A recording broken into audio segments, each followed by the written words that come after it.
One other reason to celebrate the Halloween season is all the crazy creatures and monsters hell-bent on the destruction of humanity. I forgot the damn reason.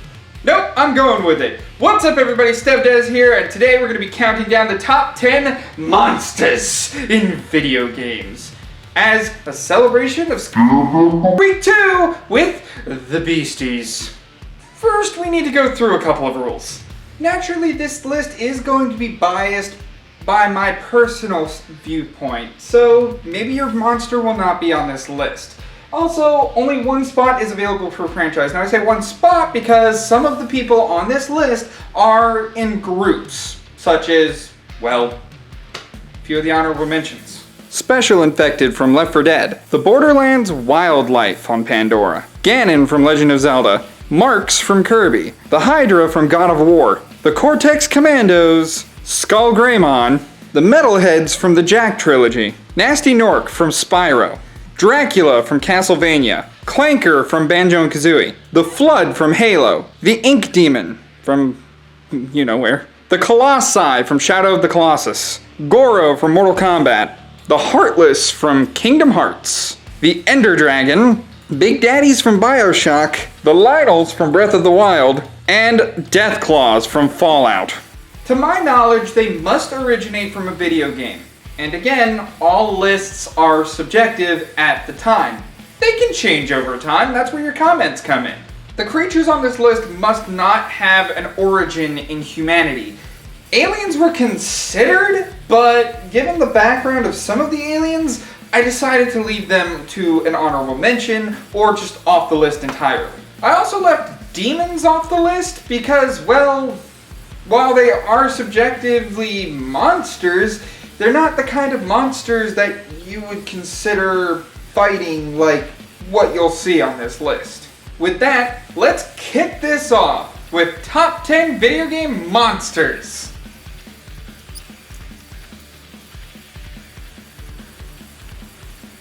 Kicking off our list strong is the bioweapons from the Resident Evil franchise. Now I don't just mean the zombies, because technically that would be human in origin. We don't really know if the tyrants were human in origin or not. And when it comes down to hunters, that's also a hard one.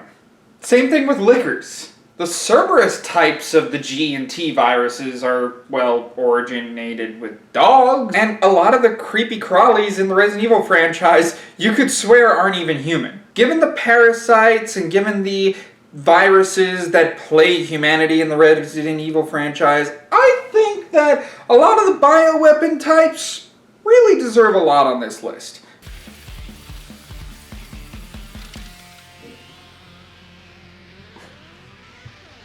Coming in at number 9, we're talking about the most nefarious monsters in all of the Mushroom Kingdom, the Bowser Clan. Now, I would have put a lot more Bowser's minions on this list, but I think the more iconic design for a lot of inhabitants would probably be Toads, Goombas, and Koopas. The Bowser Clan is well known for just straight up demolishing the Mushroom Kingdom defenses on a regular basis. To the point that Mario has to constantly put himself in danger just to stop these beasts from destroying everything and kidnapping the princess and keeping her. Oh no! You know another monster that really liked to hold women against their will? And that would be King Kong. Regardless, the Bowser Clan, we all know and love. But why is he so low on the list? Because he's a good guy sometimes. I like my monsters to be destructive, but not to be good guys half the time. But regardless of how you think about it, Bowser and his family, they deserve this spot.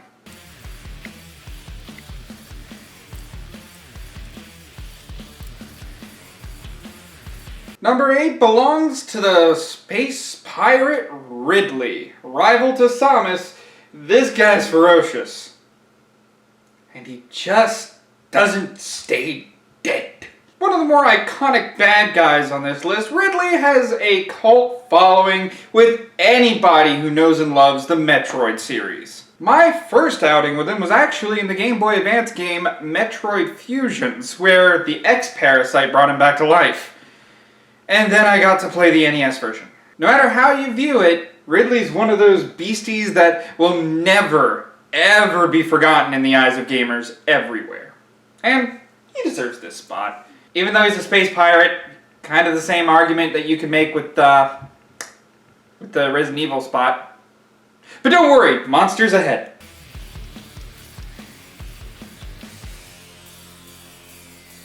Can't have a monster on the list without a pocket monster, right? So, Giratina is naturally a good decision. While I would have gone with Zekrom or some of the other ones that are creative, or Hydrakion, there's a lot of unique monsters in the world of Pokemon.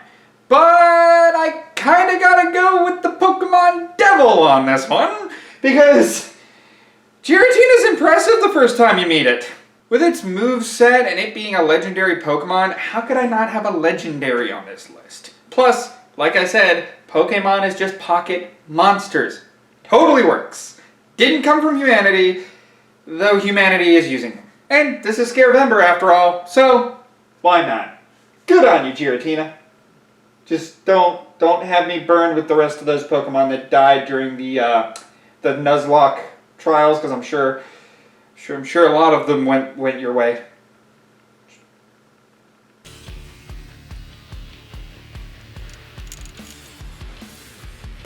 Now we're getting into some destruction with the Broom Och from Gears of War. This thing is a dinosaur, sort of? It's kind of like a T-Rex, but it has longer arms. And at the end of each arm is a machine gun, lovingly outfitted by its Locust Rider. Not only that, but it has a huge cannon on the back of it. This is something you do not want to mess with in the Gears of War franchise. I could have said Serapede, I could have said Rom, I could have said all of the Locust. But one of the most iconic beasts to come out of the Locust brood, this thing.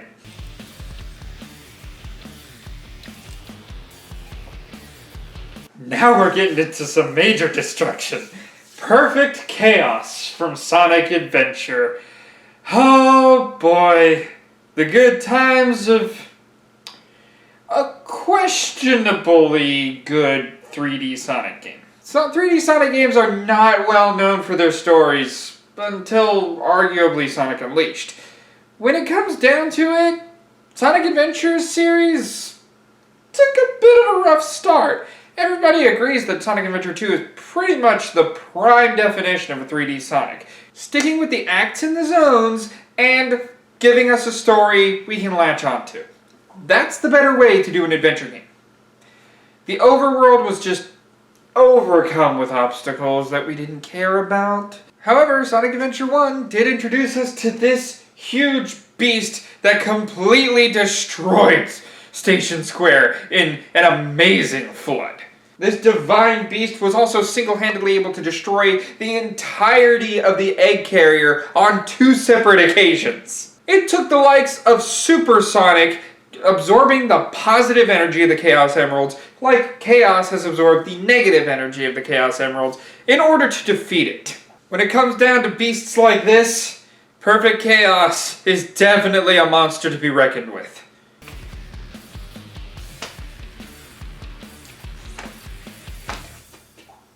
Okay, no! Number 4 goes to one of the most iconic summons in the Final Fantasy roster, the dragon! But I'm saying Bahamut. Bahamut is the only summon in most Final Fantasy games that doesn't have a typing to his attack. Essentially, it's like Ultima, where it doesn't have a typing, it's not resistant to anything, it's just straight damage. Bahamut has had several different appearances through the course of Final Fantasy, so for this beast to not be on the list, 'twould be a crime. Indeed. I guess you could say all of the Final Fantasy summons could fit here, considering the wide range of beasts and monsters there are, but I think Bahamut would represent everyone. More than the number 4 slot in some lists, but for me, there's a few that are a little bit more impressive than this one.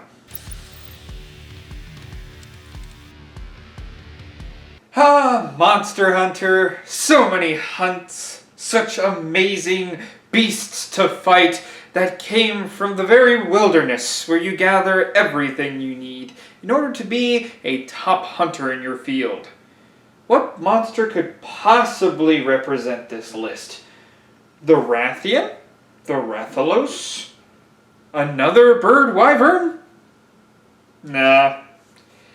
I'm gonna go with my personal favorite monster, though all monsters are considered for this part. When I was choosing what monster I wanted to represent the Monster Hunter franchise on this Monster Top 10 list, I had to think, what monster would I want to ride? I personally am afraid of heights, so any of the bird wyverns, not gonna happen. No. Nope. No. Not a fan of flight. I am a fan of swimming, so the Royal Ludroth would have been a good choice for me. But then this guy showed up. Oh man, what a beast. Now, I'm not talking about Monster Hunter World, I am talking about Monster Hunter Generations, as that is the Monster Hunter game that I have for the Switch that I played.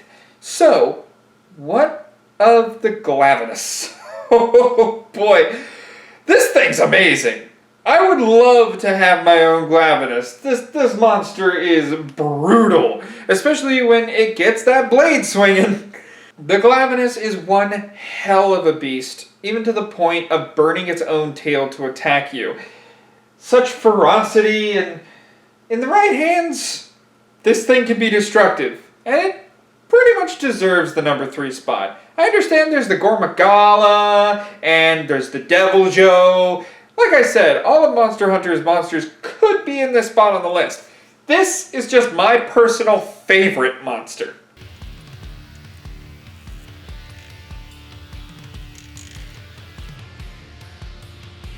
Number 2 is a, kind of a scary addition.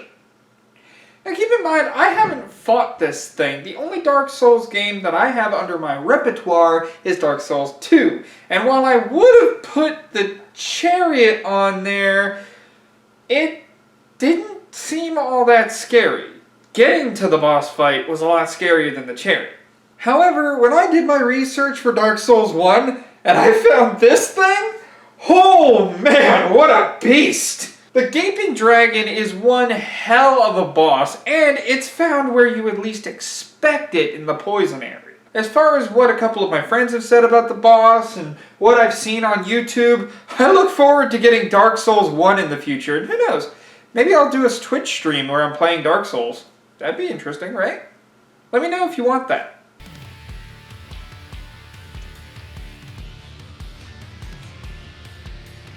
The number 1 monster in all of video games is Ormagoden the Fire Beast. But don't let me tell you about his praises.